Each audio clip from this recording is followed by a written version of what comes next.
essayé de lire le discours adressé au Parlement européen. Et donc, très rapidement, voici la lettre. Nous, membres de la diaspora mauritanienne en Belgique, composés principalement de binationaux, belges et mauritaniens à la fois, interpellons les décideurs belges et européens sur les derniers événements politiques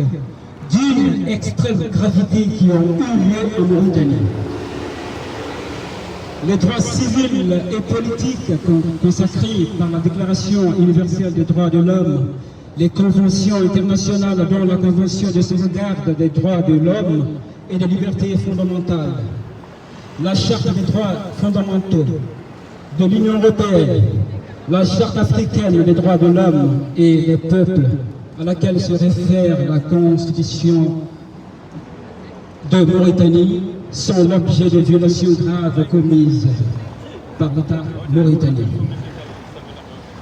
Les violations de ces droits fondamentaux et libertés fondamentales sont consécutivement ou consécutives à l'élection présidentielle tenue en Mauritanie le 29 juin 2024. Déjà à la veille du scrutin présidentiel, toute la capitale de la Mauritanie, Nouakchott, et les principales villes mauritaniennes réputées acquises,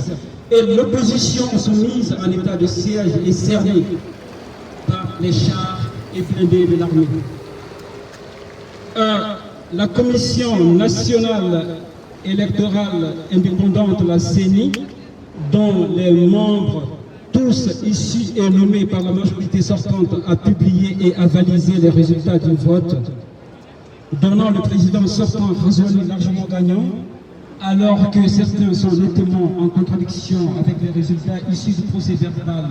sorti du bureau de vote et signé par tous les représentants des partis présents dans ces mêmes bureaux de vote.